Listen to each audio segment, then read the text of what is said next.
Hmm.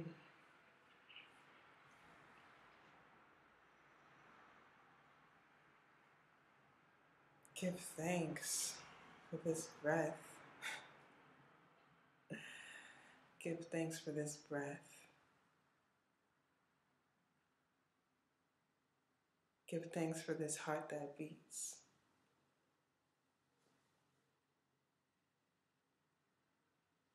Give thanks for this body.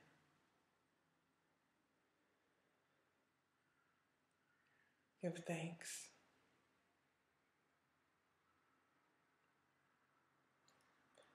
Really. Give thanks. It's a gift. It's a gift.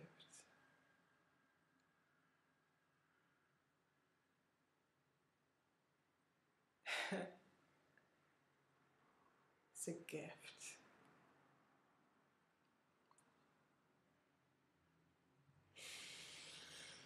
Whew.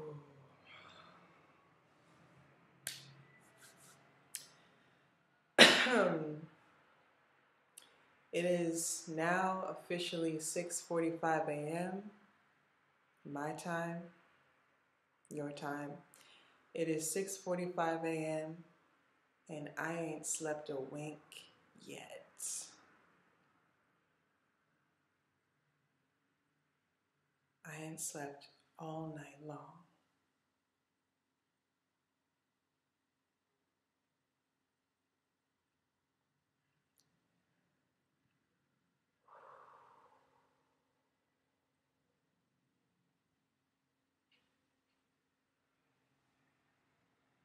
The headache from the crying and the sobbing and the releasing has pleasantly subsided thanks to lemon water. Give thanks. What does it say? Gut Lohn Becker. I don't even know what that means. Anyway, hi, good morning. Thank you for being here with me today. As you might see from the title, my brother died yesterday.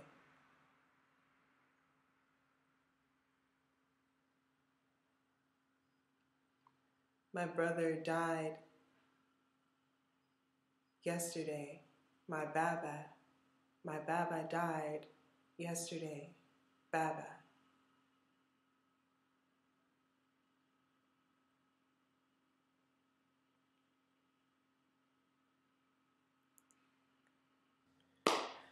My Baba died yesterday.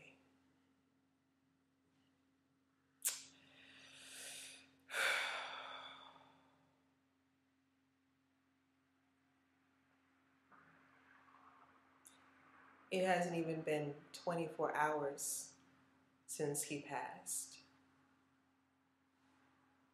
I've known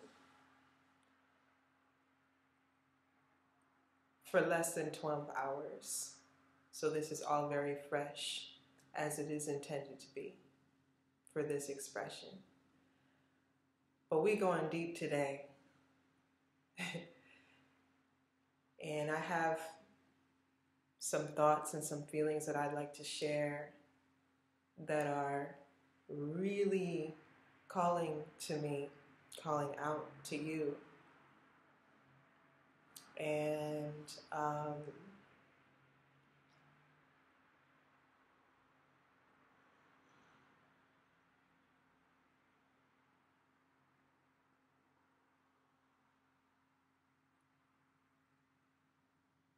where do I even start? Where do I even start? I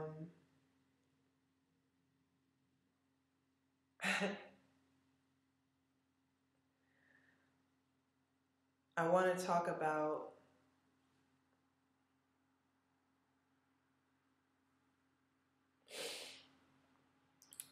who my Baba was a little bit for me, to me,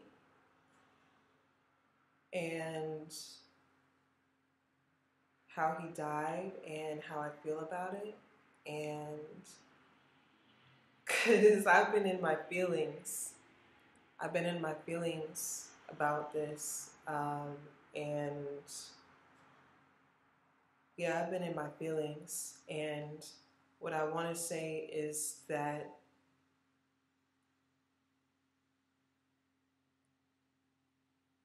this is a very beautiful experience for me. This is one of the most heart-wrenchingly beautiful experiences I've ever had in my life. It is a gift. It is a blessing.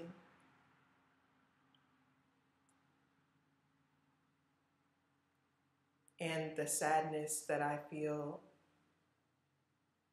is beautiful. It is beautiful. And I appreciate how I'm moving through this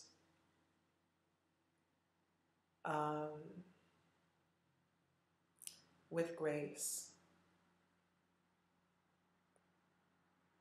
Because I feel like how I'm moving through this is a reflection of how I move through life. And so I want to talk about my brother. I want to talk about Baba.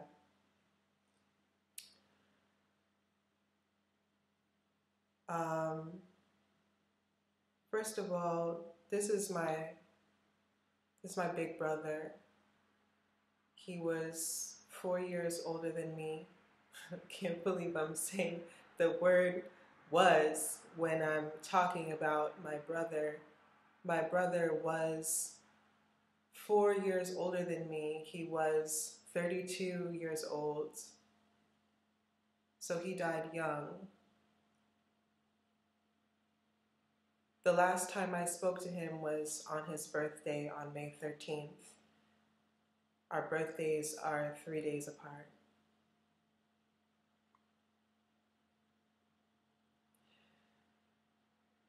He was truly my big brother. He embodied what a big brother should be.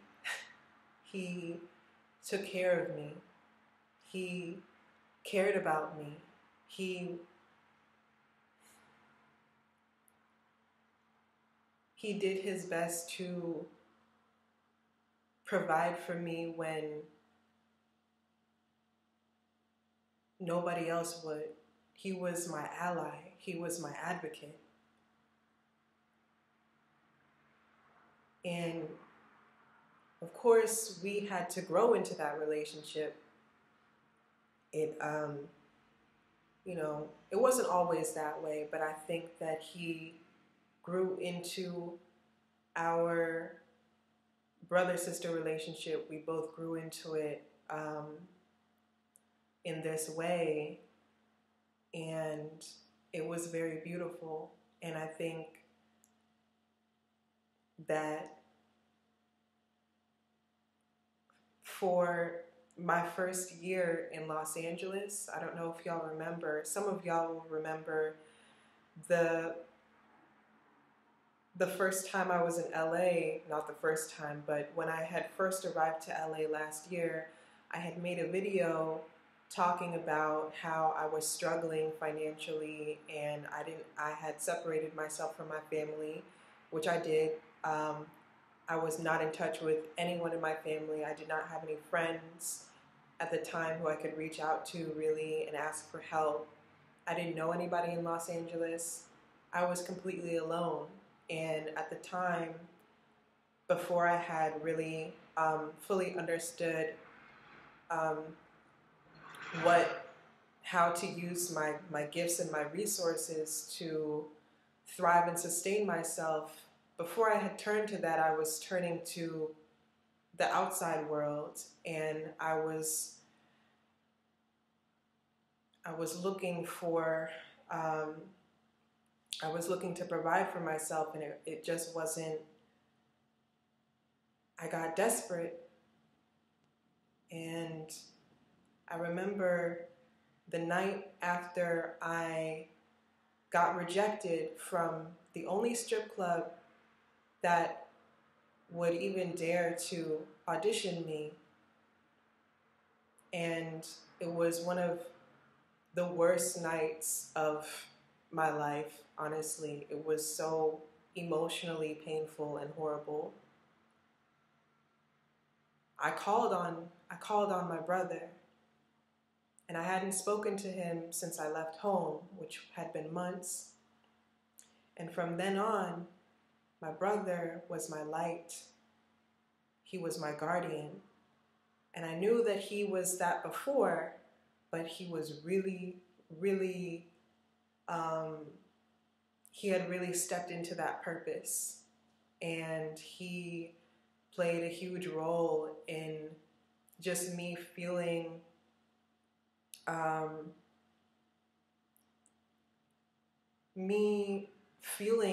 secure, you know, because I knew that I knew that I had an ally who I felt safe with. He was the only member of my family who I spoke to during the 1.5 to 2 year period that I did not speak to my family.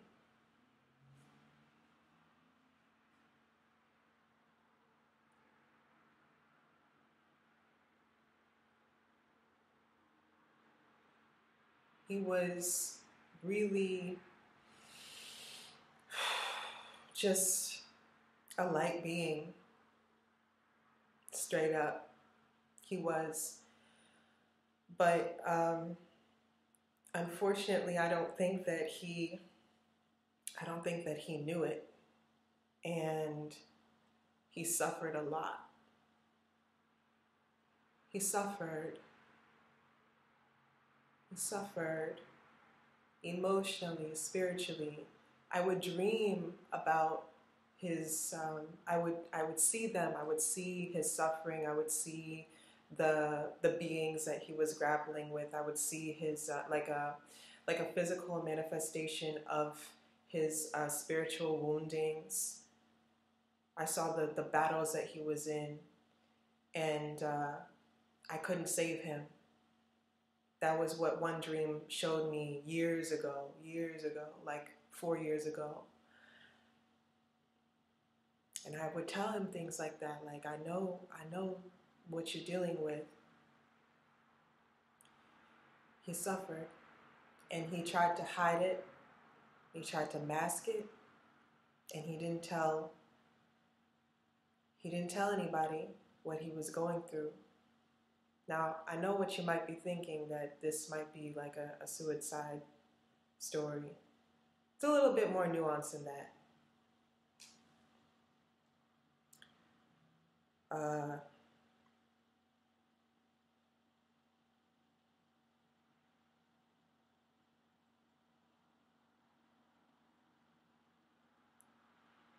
Yeah, so I would see him, and I would tell him, like, nobody else is going to tell you this, but I know what you're going through, and I see it written all over your face, and I see that you're stressed out, and I don't know what it is, but, you know, like, if you ever need somebody to talk to, I'm here. You know, I would tell him stuff like that, and I would suggest, when he told me that he wasn't feeling well, and then he didn't tell me what it was, that he wasn't feeling well, and I would tell him that anything that you're going through physically, I know that it's a spiritual illness, and it was. I heard from my mother that he finally came out with it after suffering from this ailment for about a year. He was getting epileptic seizures that were not actually epilepsy, but that were caused by stress and psychological traumas and just mind fuckery. He was getting seizures that nobody knew about but him. And he was really hell-bent on not sharing any of it with anybody, which also contributed to the disease. And a week after I heard that, which was 1 week ago, my mom wrote me an email telling me that he had been in a car accident and that it was pretty serious. So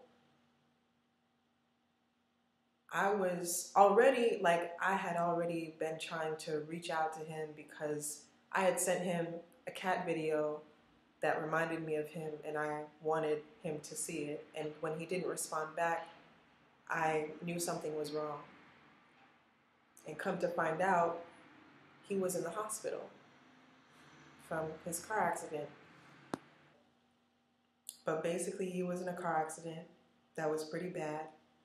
I don't know what caused it. I don't know if he had a seizure while he was driving. I don't know. Somebody hit him. Apparently, somebody else was involved in it. But it was the car got totaled, and it was my mom's car. And I received an email 3 days ago that he was in a coma. So when I heard that he was in the hospital and that he had been in a car accident and he was fading in and out of consciousness and that he was in a coma, actually I wasn't even worried about it because I said to myself, oh wow, this is an opportunity. This is an opportunity because he's in a complete state of surrender and peace. And this was an induced coma, by the way. This was something that the hospital did to, put his system at ease because he was in bad shape. And I did not know what kind of bad shape that he was in because my mom wasn't really being straight with me. She was kind of trying to use euphemisms and stuff. But anyway, I said, oh wow, this is an opportunity for me to come in because I had been wanting to create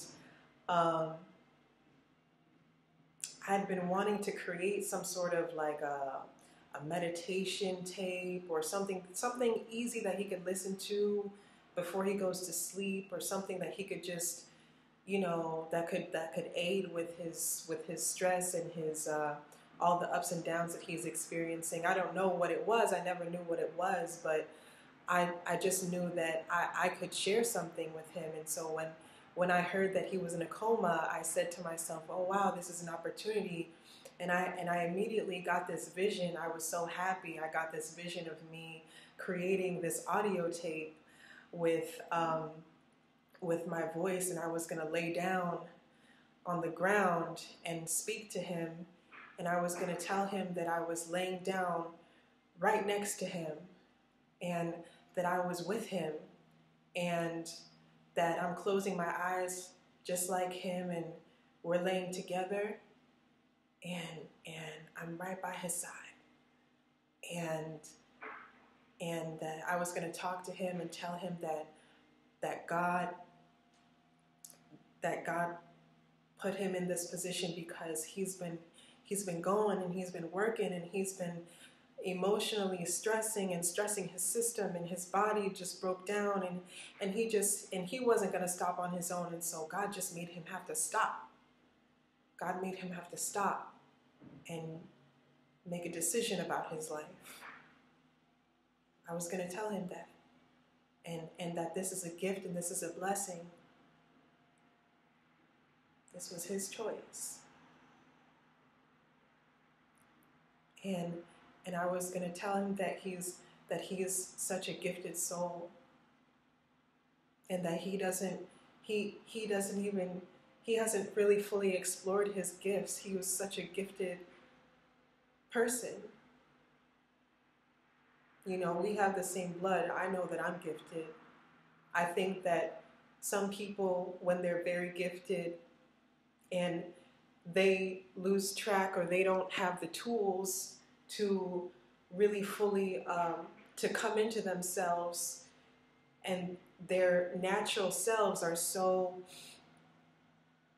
there's something about it that's just so so special, and they don't have the tools, or they've been castigated, or you know, they've been conditioned to be in this box and feel contained within their body, and feel like their body is just a case or a container, and they feel trapped within themselves, and they don't understand that this is a gift, and that they're a gift to the world, and how to use that and how to access it. I feel like it's really hard. And depending on the person, like my brother who suffered a lot, I knew how hard it must have been for him to be so bright and so gifted and such an artist, but to never go within, and to never see himself, and to never explore himself, and to be so suppressed. I can't imagine what kind of pain he was in, but boy, like, he was in a lot of pain, and whatever it is that I saw was just the tip of the iceberg, I'm sure.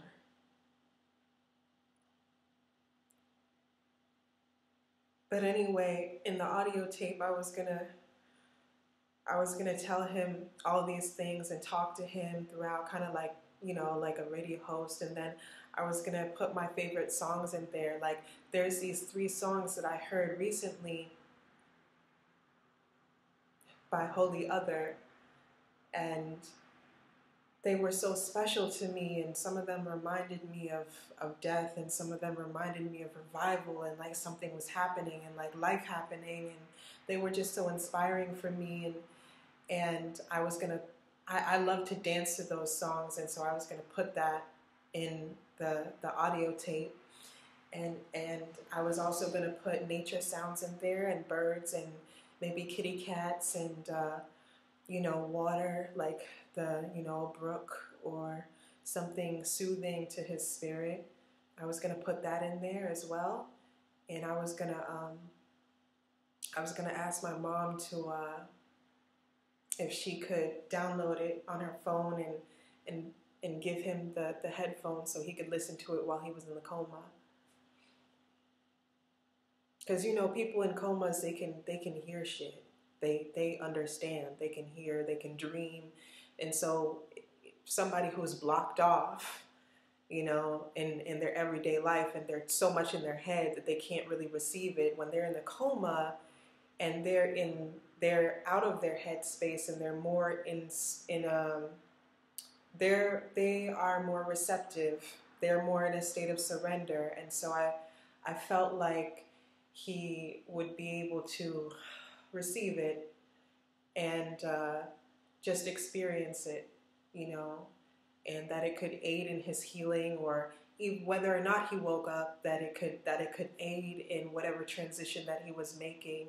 And so I was excited about this audio tape, and I got up and yesterday morning, and I was smiling, and I remember, I didn't know this, but around the time that he died, I was actually dancing to some of the music and thinking about the audio tape.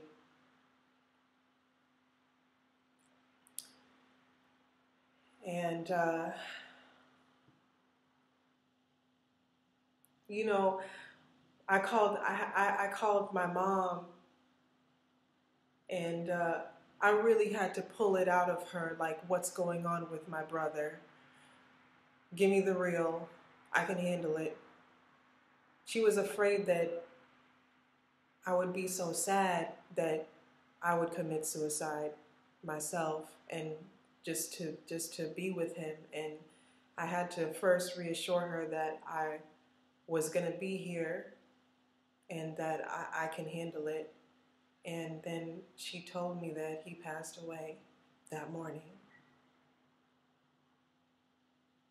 And I thought about the audio tape because I really just wanted him to hear that.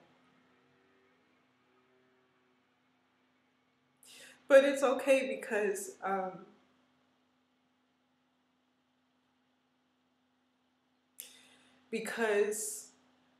I know what I'm going to do with that. I know what I'm going to do with it. I know what I'm going to do with the audio tape.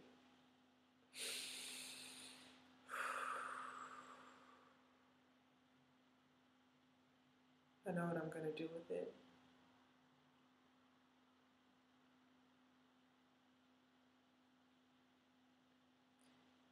And those songs will forever be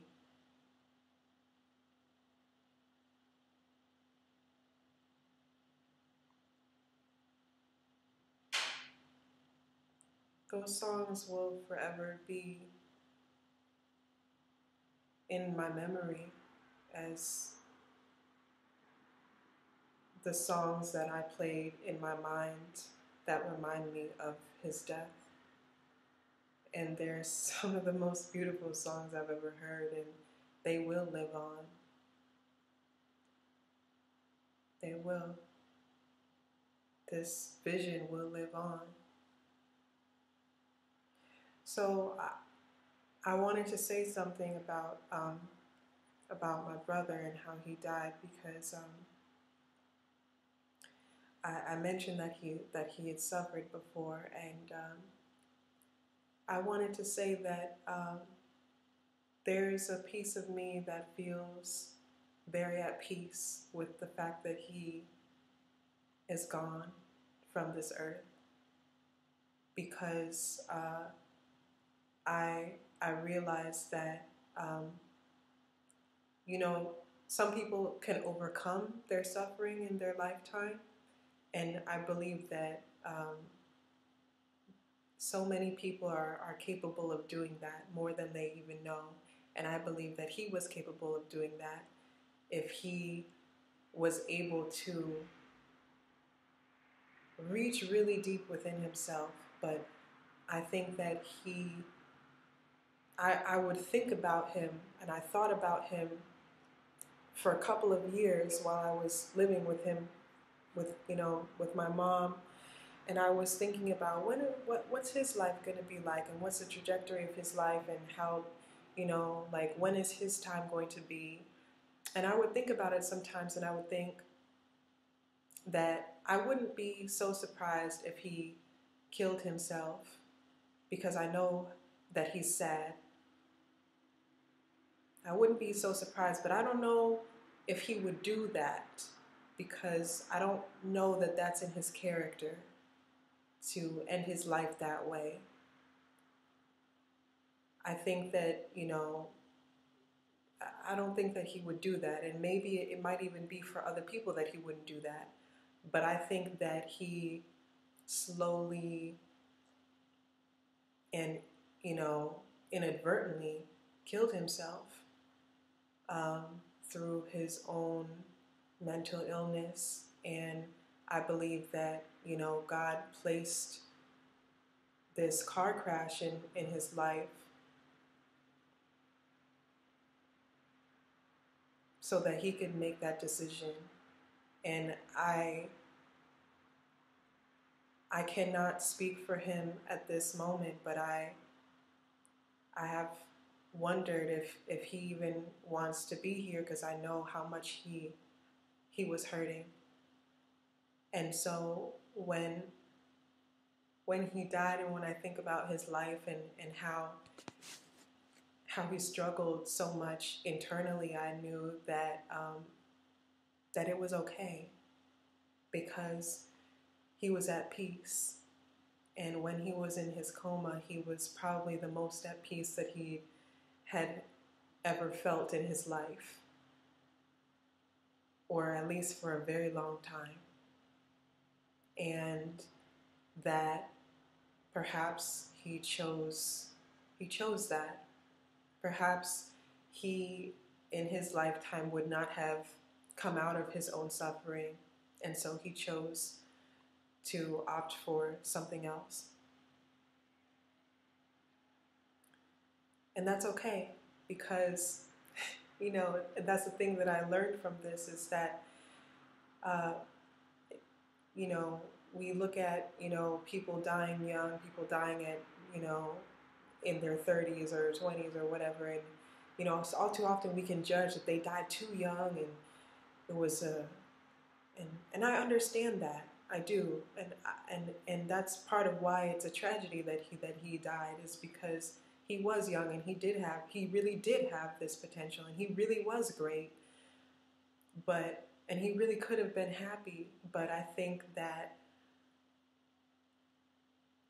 in reality, everybody's life and their spiritual path is their own, and this body is very temporary, and it's not meant to house every single enlightening experience or for you to figure all of your shit out in your whole life. It's meant to serve whatever purpose it's meant to serve for you in your life. And sometimes our bodies, sometimes our lives, we go through painful experiences, and some of us end painfully, and our spirit learns from that. And I feel like his life, like, beyond this kind of human perspective, this earthly perspective of like looking at his life and thinking, oh, he could have been this and he could have been that. Well, he obviously was not meant to. And his life and his purpose was fully complete and wholesome and whole on its own. It was perfect as it was, with all of his imperfections, with his sadness, with his depression, with the things that he struggled with the things that he hid. It was, in its own way, perfect for him, for his soul, to understand himself. And I feel that for me personally, and this is just a small segment of who he was, that he served a purpose to me as a brother, as a confidant in many ways, and as someone who I could trust and who loved me with all his heart. He served a purpose. And something that taught me is that all of our lives are precious and serve a purpose, and that the purpose of our lives is not in the future things that we want to achieve or have or create. We're living it now. Our value is in right now, that we create value right now. And we can create value right now, and we do, and we are valuable right now as we are in this life, wherever we are, whatever that looks like.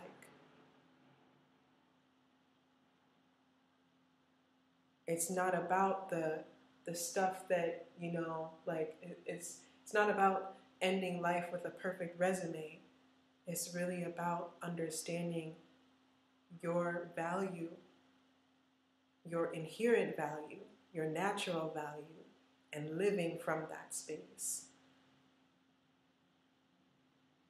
I think that if my brother had understood that, then things could have been very different. But I think that there is something that sometimes when people die, and sometimes their death has a purpose unto its own. I feel that when he died, something inside of me felt more liberated. When he died, something inside of me released, felt hollow, Like I felt his absence from the vicinity, from Earth. I felt it, like, and and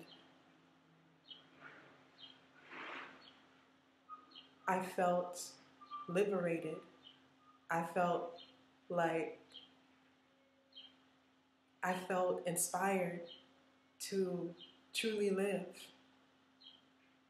And I felt like, yeah, I'll carry on the torch for you.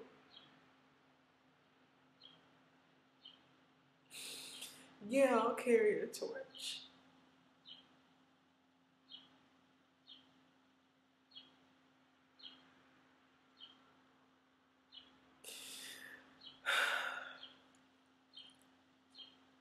I'll carry this torch for you, bruh. Let me hold this torch for you, bruh.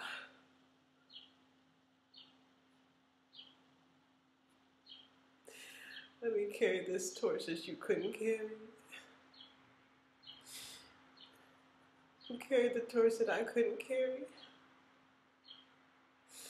I'm gonna carry this torch for you, bruh. And I'm gonna do you justice.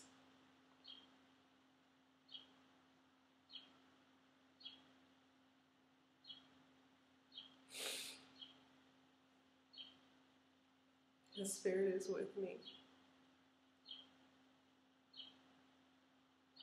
I feel it. And I love him. I love him. I love him with all my heart.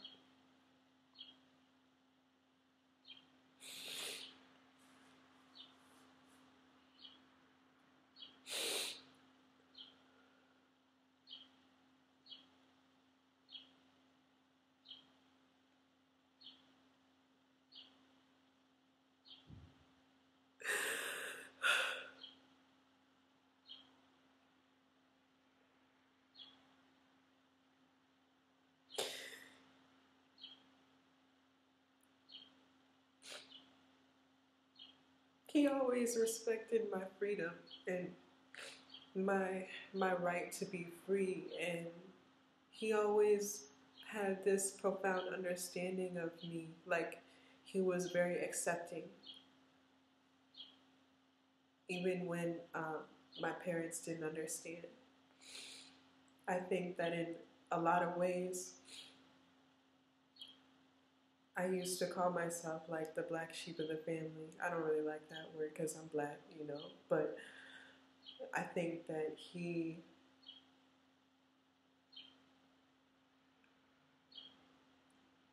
just got it, and he didn't have to be like me to get it. Sometimes people will support you without really being anything like you. It's almost like they live vicariously through you.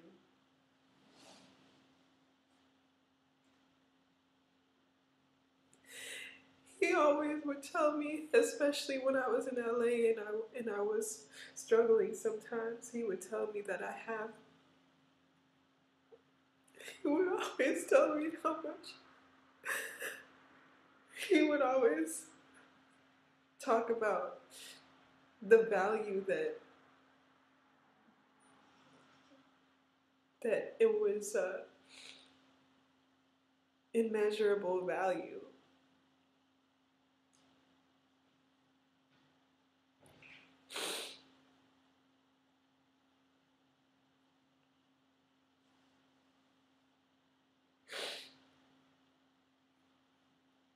He was just such a bright spirit.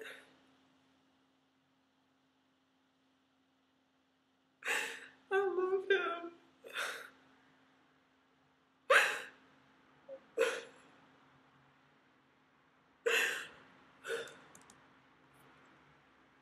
I love him. I'm gonna miss him. I'll miss you, bro. My nickname was Mittens, by the way. He never called me by my government name. My nickname was Mittens. Paw Prints, Mittens, Bratz, Mitt. What else?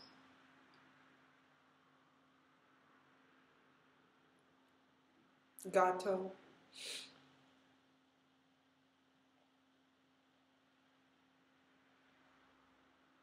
But I'm gonna carry that love in my heart forever. And I know that he's at peace, and I know the gods are with him because I said so. I said God's better be with him. God's better be with him. Gods are with him. Gods are with him in his transition, and that for some reason, I have my thing about like death, and I'm like super fascinated with it. And this is my first like major loss, but I just said to myself, his death gave me courage, because I said, whatever passageway he went through, if he can do it, then so can I. I'm less afraid of my own death because of him, and because I feel like there's something about it where I feel a sense of um, reconnection with him. Like I will be with him again, or that I will go through that passageway that he went through, or that we'll be one, that we are one, but that in dying I will somehow be with him. That's something that I felt, that I feel. And I don't often like talk like that, because like I don't know how it works after you die. I have my hypothesis, but I have no idea like what, I have my feelings, like reincarnation, blah blah blah blah, but like I just feel like if my brother can do it, then it's okay. It's gonna be okay. It's gonna be okay. So yeah, man, I couldn't sleep because I was crying, but I was also like, I didn't want to be alone, so I was like talking on Skype to my mom, who I recently reconnected with. That was big, and my friend Shani talked to me till the sun came up.